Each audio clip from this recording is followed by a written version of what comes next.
Question છે, સહજ રીતે અષ્ટાક્ષર મંત્ર કે યમનાષ્ટક બોલીએ ત્યારે દેહ શુદ્ધિ કે પગરખા હોય તો દોષ લાગે?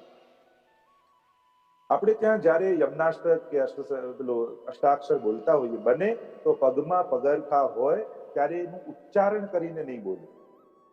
આપણે ત્યાં વાચિક, માનસિક અને ઉપાંશુ એમ 3 પ્રકારના જપની વિધિ બતાવી છે મંત્રની. વાચિક એને કહેવાય કે આપણે એટલા જોરથી બોલીએ કે આપણા કાનને સંભળાય, આપણા કાનથી બહાર ન જવું જોઈએ, આપણા જપેલા મંત્રો પાડોશીને ન સંભળાવવા જોઈએ તો બળ જતું રહે. અને એટલા માટે અવાજનું વોલ્યુમ પણ આપણે બહુ ધ્યાન રાખીને કહ્યું, આપણા કાન સુધી જાય એટલા જ જોરથી બોલવું જોઈએ. આ વાચિક જપ. બીજો છે ઉપાંશુ જપ, એટલે હોઠ ફફડે પણ અવાજ બહાર ન નીકળે.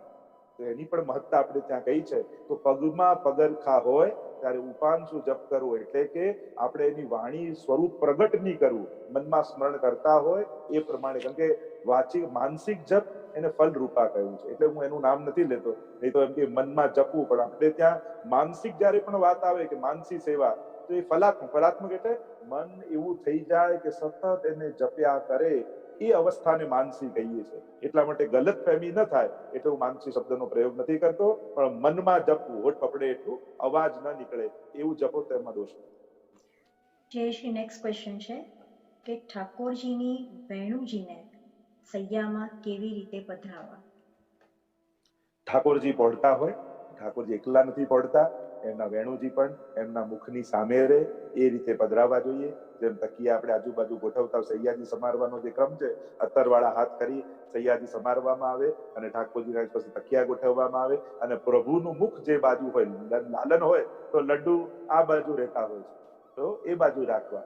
અને જો ચિત્રજી હોય તો જેમ ઠાકોરજી દક્ષિણ હસ્તમાં વેણુજી ધારણ કરે જમણા હાથમાં, તો એ બાજુ વેણુજી રાખવા, અને લાલન જે બાજુ પોડ્યા હોય તો એમના મુખ બાજુ વેણુજી રાખવા, અને એ રીતે ઠાકોરજીને પોડાવવા. બીજો ક્વેશ્ચન છે કે લાલનજીને નકવેસર આવે, અને આવે તો હવેલીમાં કેમ નથી આવતા? ઠાકોરજીને હવેલીમાં પણ આવે અને ઘરે પણ આવે. આપણે ત્યાં સર્વ શૃંગારમાં ઠાકોરજીને નકવેસર તો ધરવામાં આવતું જ હોય છે. ઘણી જગ્યાએ અહીંયા વિદેશમાં શું થાય કે એકાદ નકવેસર આવ્યું હોય ને ક્યાંક હવેલીમાં ખોવાઈ ગયું હોય કે તો બીજું આવતા ઘણી વાર હવે લાગતી હોય, અને એ દરમિયાન કદાચ ઠાકોરજીએ ન ધર્યું હોય, પણ બાકી બધા જ શૃંગારમાં ઠાકોરજીને જે બીજા બધા શૃંગાર ધરીએ છે એમ નકવેસર આવતું જ હોય છે. જયશ્રી, હવે 2 ક્વેશ્ચન્સ જોડે લઈ લઈએ છે. કે પહેલું છે કે ઠાકોરજીના સેવા સમય દરમિયાન ચરણ સ્પર્શ ક્યારે કરી શકાય અને શા માટે? અને બીજો ક્વેશ્ચન ઇઝ કે કુંજ, માટીનો કુંજ, આઈ થિંક જારીજી, સેવામાં ક્યારે આવે? કુંજા. ચરણ સ્પર્શ આપણે ત્યાં પ્રાય વિવેક એમ છે કે જો શૃંગાર પ્રભુના થઈ ગયા હોય અને આરસી બતાવી દીધી હોય, ત્યારબાદ તમે ઠાકોરજીના ચરણ સ્પર્શ કરી શકો છો. કારણ એ કે પ્રભુ જયારે પ્રસન્નતામાં દર્શન આપવા માટે બિરાજ્યા હોય ત્યારે ચરણ સ્પર્શ કરવા જોઈએ. સમય જોઈ સિર નામવા, વલ્લભાખ્યાનમાં કહ્યું યોગ્ય સમય જોઈ. હવે ઠાકોરજી માંડ હમણાં જાગ્યા હોય, કોઈ પગે લાગવા આવે તો ગમે આપણે? હમણાં તો આપણે ઉઠ્યા હોઈએ ને પાછું કોઈ હમણાં વંદન કરવું, યા ઠાકોરજી નિકુંજમાં રજભક્તો સાથે બેઠા હોય, સુંદર રાગ રાગીનીઓ ગવાતી હોય, કોઈ ચરણ સ્પર્શ કરવું તો ગમે? એટલે રસાભાસ થઈ જાય, અને એટલે માટે રસભંગ નહીં કરવું. ચરણ સ્પર્શ એ આપણો લાભ છે, એ ભક્ત પર કૃપા છે ઠાકોરજીની, પણ આપણા લાભ માટે પ્રભુને શ્રમ પડે એવું નહીં કરવું. તો પ્રભુને શ્રમ ન પડે એનો વિચાર કરી અને ચરણ સ્પર્શ કરવા જોઈએ. આ વિવેક રાખવું. જેમ વલ્લભકુલ પણ ચાલતા હોય, ગાડીમાંથી ઉતર્યા હોય, ઘણા લોકો સીધા પગ પકડી, ઘણી વાર તો એના માથે પડી જાય એવું બીક લાગે, ઘણી વાર લોકો સીધા. તો આપણે વિવેક રાખવું. ક્યારેક બિરાજ્યા હોય અને એવું કહેવામાં આવે કે હા હવે ચરણ સ્પર્શ થઈ રહ્યા છે, ઘણી વાર અપરસમાં બિરાજ જાવ, તમે અડવા જાવ, પછી કોઈ કે એ દૂર રહેજો, એટલે પાછું લોકોની ઈગો હર્ટ થઈ જાય. આપણે ત્યાં તો પાછું ઈગો હર્ટ થવાનું તો બહુ જ છે ને, વાતે વાતે લોકોને ઈગો હર્ટ થઈ ગયો, ઈગો હર્ટ થઈ ગયો. આપણે તો તૈયાર જ બેઠા હોઈએ, એટલે તો હું કઈ ખરાબ છું, મને દૂર જવાનું કહ્યું. ચરણ સ્પર્શ આપણે ક્યારે કરવા, ક્યારે રાખવું, આપણને કોઈને કેવું પડે દૂર જાય, પણ અમને પણ સંકોચ લાગે, પણ નિયમ એવો છે કે ઠાકોરજીની સેવામાં હો ત્યારે કોઈને અડવું નહીં, કારણ કે તમે પ્રભુ માટે છો. અને એટલા માટે આપણે ત્યાં બધા ડિસિપ્લિન બતાવવામાં આવ્યા. કેમ બતાવવામાં આવ્યા? જેથી દરેક પોતાનું સ્વધર્મ આનંદથી કરી શકે અને કોઈને ના કે હા ન કરવી પડે. એટલા માટે ઠાકોરજીને શૃંગાર સમય કરવા. કુંજા આપણે ત્યાં ઉષ્ણકાળમાં ધરવામાં આવે છે. અક્ષય તૃતીયાથી રથયાત્રા સુધી કુંજા ઉષ્ણકાળમાં જ આવે, કાયમ નથી આવતા. અને જયારે રાજભોગમાં એકદમ ધગધગતો સૂર્ય માથે હોય ને ઠાકોરજી ગૌચારણ કરવા પધાર્યા હોય અને ત્યાં કુંજ નિકુંજમાં બિરાજ્યા હોય અને ત્યારે બહુ ઉષ્ણતાને કારણે પ્રભુનો શીતોપચાર કરવામાં આવે, પ્રભુને શીતળતા અનુભવ થાય. એટલા માટે માટીના કુંજાઓ ગોપીજનો જલ ભરીને લાવે છે અને ઠાકોરજી નારો ગાવે છે. એ ભાવથી આપણે ત્યાં રાજભોગ વખતે કુંજાઓ ધરવામાં આવે છે. બીજો પ્રશ્ન છે જે પુષ્ટિ માર્ગમાં કોઈ બીજા ઘરની વ્યક્તિ માટે પાઠ અથવા માલા જપ કરાય અને કોઈ પણ અલૌકિક કાર્ય બીજી વ્યક્તિ માટે કરી શકાય, અને સૈદ્ધાંતિક પ્રોસેસ કઈ રીતે કરી શકાય એ જણાવવા વિનંતી છે. આપણે ત્યાં ઘણી વાર એમ કે મારો દીકરો તો નહીં કરી શકે, પણ એના બદલે હું પાઠ કરી લઉં, એ તો મનોરથ નહીં કરાવી શકે, હું કરું. જો આપણે ત્યાં મૂળ સિદ્ધાંત એ છે કે દરેકે જાતે કરે. આ એક મૂળ સિદ્ધાંત, પ્રધાન સિદ્ધાંત. પણ ભગવત નામ કોઈના માટે પણ નિષ્ફળ નથી જતું. કારણ તમે જેના માટે કરો છો એ તમારો સ્વજન છે. જો ઠાકોરજી કેવલ આપણા જ રક્ષક નથી, આપણા સંતતિના પણ રક્ષક છે. પાંડવો પર એટલો પ્રેમ હતો ઠાકોરજીને કે એના પરપૌત્ર છે પરીક્ષિતનું ગર્ભમાં જઈ અને ભગવાન રક્ષા કરે છે. પરીક્ષિતે કોઈ માળા નહોતી કરી, પણ અર્જુનના પુત્ર અભિમન્યુના પુત્ર એટલે પૌત્ર છે કે આ પરીક્ષિત મહારાજ. અને ત્યાં એના માટે કેમ? કે પાંડવો ભક્ત હતા. દસમા સ્કંદના પ્રારંભમાં પરીક્ષિત મહારાજ યાદ કરે છે કે જો મારા પૂર્વજો ઉપર પ્રભુની કેવી કૃપા હતી, ન તરી શકાય એવું કૌરવ સૈન્ય સાગર સહજમાં ઓળંગી ગયા. અને જુઓ મારા ઉપર કેવી કૃપા. જ્યારે બ્રહ્માસ્ત્ર મને બાળવા આવી રહ્યો છે, પરીક્ષિત મહારાજને અશ્વત્થામાએ છોડ્યો છે અને અંગુષ્ઠ માત્રનું રૂપ ધારણ કરી પ્રભુ એના ગર્ભની રક્ષા કરે છે. અને એટલા માટે તમે ભક્ત છો અને તમે ભગવત નામ લો છો તો ભગવાન તમારા સ્વજનોની પણ રક્ષા કરે. એટલે તો જો બલિરાજાને બધા અસુરોને માર્યા, બલિરાજાને માર્યા ને, ભગવાને ઉલટાનું સુતલ લોકનું રાજ્ય આપ્યું. કેમ? કારણ કે પ્રહલાદના વંશજ છે. પ્રહલાદ પરમાત્માનો પરમ ભક્ત છે અને પ્રભુને વચન માંગ્યું છે કે પ્રભુ હવે મારા કુળમાં કોઈની આ પેઢી હત્યા ન કરતા, વધ ન કરતા. ભગવાને વચન આપ્યું એટલે એના કુળમાં આ બલિ રાજા છે. આ તો ભગવાને એને વધ ન કર્યો, એને બાંધ્યા પણ સુતલ લોકનું રાજ આપ્યું. એટલે મારો અનુભવ એમ કે છે ભક્તોના ચરિત્ર પ્રમાણે. શાસ્ત્રો તો એમ કહે છે કે દરેકે પોતાનું નામ લે, પણ જ્યારે તમે નામ લો છો, કારણ કે બ્રહ્મ સંબંધ લો છો, ત્યારે તમે કેવલ પોતાનું સમર્પણ નથી કરતા, તમારાથી જોડાયેલા સર્વ લોકોનું અને છેક આ લોક પરલોક, સ્ત્રી ઘર પુત્ર કુટુંબ ધન આલોક સ્વજનો બધાને પ્રભુના ચરણોમાં સમર્પિત કરી દો છો. તો વિચાર કરો, ત્યારે પ્રહલાદના સ્તુતિ વખતે ભગવાન નરસિંહ કહે છે કે તારા જેવો ભક્ત કોઈના ઘરે થાય ને એને તો 21 પેઢીઓ તરી જાય. 7 પિતા પક્ષની, 7 માતા પક્ષની અને 7 સસુર પક્ષની. એટલે કહેવાનો મારો અર્થ, તમારી ભક્તિ તમારા સ્વજનોની પણ રક્ષા કરે છે. નિયમ એમ છે કે દરેકે જાતે કરવું, પણ જેને સમજ જ નથી કે ભગવત નામનો આશ્રય લેવો જોઈએ આવા સમયે, અને એને સમજ નથી, પણ એના વતી તમે ભગવત નામ લો છો તો ચોક્કસ ઠાકોરજી એના પર કૃપા કરે છે. જયશ્રી, આ નેક્સ્ટ ક્વેશ્ચન જપના રિલેટેડ જ છે. કે જપ માળા કરતા કોન્સન્ટ્રેશન કેવી રીતે વધારી શકાય, અને જો જપ માળા ન કરી શકીએ તો કોઈ કીર્તન કે વાંચન કરીએ તો ચાલે? માળાની મહત્તા એની જગ્યાએ છે, કારણ કે જપ્યમ કૃષ્ણ રસાર દેવી, આપણે જપને ત્યાં વિશેષ મહાત્મ્ય આપ્યું છે. અને એટલા માટે આની જગ્યાએ આ એમ ન હોય. દરેક સમયના સંજોગોને એ પ્રમાણેની આજ્ઞા હોય કે જેમ તમને મંત્રમાં આસક્તિ હોય તો બને તો આપણે જે મંત્ર દીક્ષા રૂપે લીધો છે એનો તસ્માત સર્વાત્મના નિત્યમ શ્રી કૃષ્ણ શરણમ મમ વદત ધીરેવ સતતમ, સતત જપ કરો એમ આજ્ઞા કરી છે. સ્વયં મહાપ્રભુજીના આત્મા પણ તમે ગૌમુખી લઈને માળા કરતા જુઓ છો, ગુસાઈજીને જુઓ છો, વલ્લભપુરને જુઓ છો. અને એટલા માટે જપની પોતાની મહત્તા છે. યજ્ઞાનામ જપ યજ્ઞોસ્મિ એમ ગીતાજીમાં ભગવાન કહે છે કે યજ્ઞોમાં હું જપ યજ્ઞ છું. એવી મહત્તા, એને એક યજ્ઞ રૂપ આપવામાં આવ્યું છે. એટલા માટે અષ્ટાક્ષર મંત્રનો જપ બને તો વૈષ્ણવે કરવો જ જોઈએ. અને કીર્તન અને એ બધું ઠાકોરજીની સન્મુખ હો અથવા રાતના સત્સંગ કરતા હો ત્યારે કરવું જોઈએ. પણ બને તો કોઈ પણ એક મંત્ર જેમાં આપણને આસક્તિ છે, જે આપણે લીધો છે, અષ્ટાક્ષર પંચાક્ષર કે કોઈ બી, એની એક માળા અવશ્ય કરવી. દિવસ પર ઠાકોરજી કૃપા કેવી રીતે લાગે, ઠાકોરજીની કૃપા કેવી રીતે લાગે? અને શ્રીમદ ભાગવત ગીતામાં કહેવામાં આવ્યું છે કે બધા સમય કર્મ કરો. આપણે કર્મ કરી રહ્યા હોવાથી બધી પરિસ્થિતિમાં અસમર્થ અને નિસ્સાધન કેવી રીતે અનુભવ અને તે દ્રઢતા કેવી રીતે રાખીએ કે આપણે બધા સમય ઠાકોરજીના સાનિધ્યમાં રહીએ છીએ અને દાસભાવ કેવી રીતે મળે.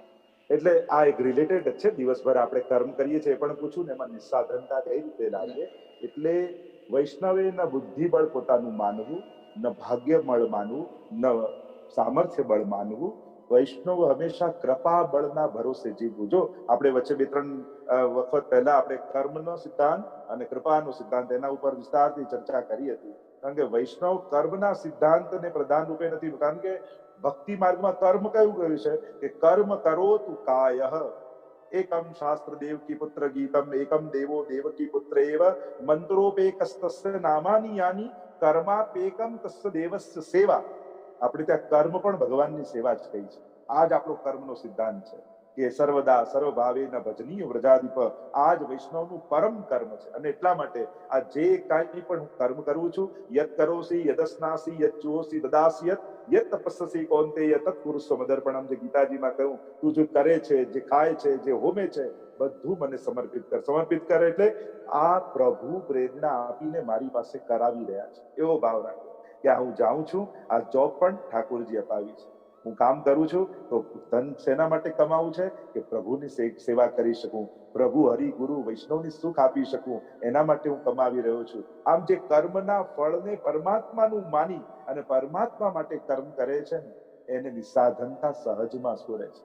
કમાવાનો ઉદ્દેશ એનો પોતાની જાત નથી, પણ કોઈ ભક્તિ અને સત્કર્મ છે, પ્રભુનું સુખ છે, તો એનું કર્મ નથી, એ સેવા જ છે. અને એટલા માટે જ્યાં સેવા છે ત્યાં નિસ્સાધનતા.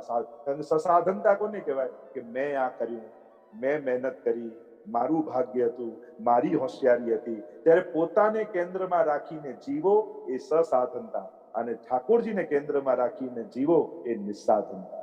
તો દરેકમાં પ્રભુની કૃપાનો વિચાર કરશો તો નિસ્સાધનતા સહજમાં પ્રગટ થશે.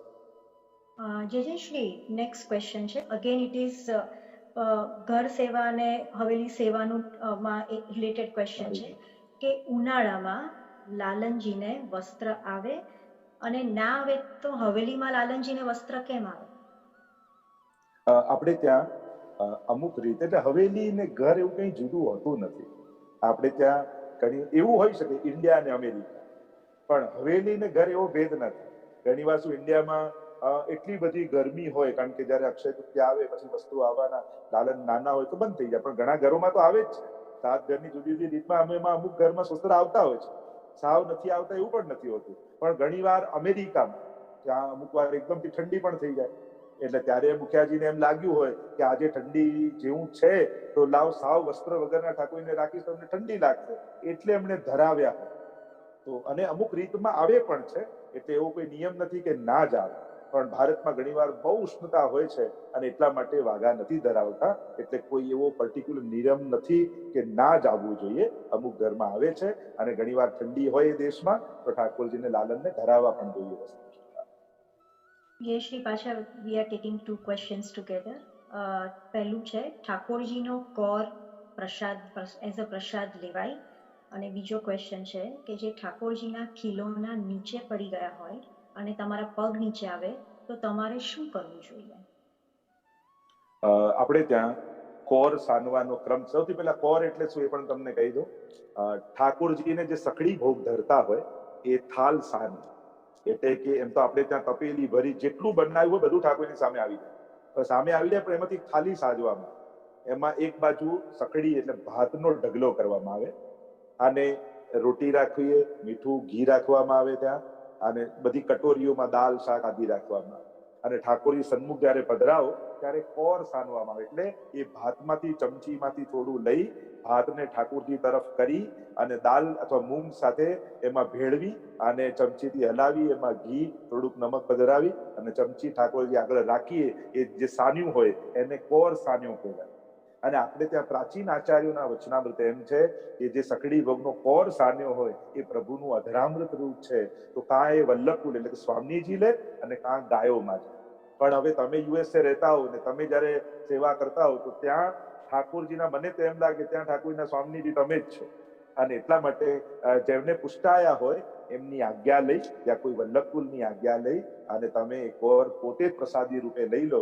તમે ત્યાં ગાય શોધવા જશો તો પાછા બીજા દિવસ સુધી પાછા નહીં આવો, કારણ કે કયા ગામમાં ગૌશાળા હોય અને ક્યાંથી પાછા આવો, કારણ કે હું તમારે બધાને જાણું છું. અને એટલા માટે એકવાર તમે આજ્ઞા લઈને પ્રસાદી રૂપે લઈ લેવું, એ ક્રમ રાખવો. ને બીજો પ્રશ્ન સાથે શું હતો? ખીલોના જો પડી જાય, ખીલોના પડી જાય ને પગમાં આવી જાય તો બને તો એને જો ચાંદીના હોય તો ખાસા કરી લેવા અથવા વસ્ત્રથી પહોંચી લેવા અને ક્ષમા માંગી એમને પાછા ઠાકોરજીમાં પધરાવી દેવા. આ જ આપણે ત્યાં ક્રમ છે.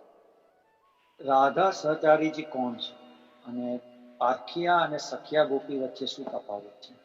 એટલે રાધા સહચરી એટલે રાધાજીની સહચારી સાથે રહેનારી, તો એ ચંદ્રાવલીજી એ રાધા સહચરી કહેવાય, કે જે સદાય રાધાજીની સાથે. જો ઘણીવાર આપણે ઠાકોરજી સાથે બે સ્વામીજી જેમ હોય છે, તમે ઘણીવાર સપ્ત સ્વરૂપમાં પણ જો મદન મોહનલાલજીના દર્શન કરો તો બે સ્વામીજી આજુબાજુ બિરાજતા હોય, તો એમાં એક સ્વકીયા છે અને બીજા પરકીયા ગોપીજન. હવે સ્વકીયા પરકીયા કોને કહેવાય? તો કે સ્વકીયા એટલે સ્વામીજી રાધાજી અને પરકીયા એટલે ચંદ્રાવલીજી. સ્વકીયા એટલે જેને વિવાહ કોઈ અન્ય ગોપો સાથે નતા કર્યા અને પ્રભુને જ સર્વસ્વ જાણીને રહેતા, એ સ્વકીયા ગોપીજન કહેવાય. અને જેના વિવાહ અન્ય ગોપો સાથે થઈ ગયા હતા પણ પરમ ભાવ ઠાકોરજીમાં હતો, એને પરકીયા ગોપીજન કહેવાય. તો આ બે પ્રકારના સુબોધનીમાં મહાપ્રભુજી ગોપીજનો બતાવે. સુબોધનીમાં બીજા શબ્દો પણ મળે છે, અન્ય પૂર્વા અને અનન્ય પૂર્વા. આ બે પ્રકારના પણ ગોપીજનો જયારે સુબોધનીજી તમે વાંચો તો આ બે નામ પણ તમને મળશે. તો આ રીતે ભેદ છે, એટલા માટે બે સ્વામીજી હોય છે. તો આ રાધા સહચરી ચંદ્રાવલીજી છે, સ્વામીજી અને ચંદ્રાવલી સ્વકીયા અને પરકીયા એમ બે ગોપીજન.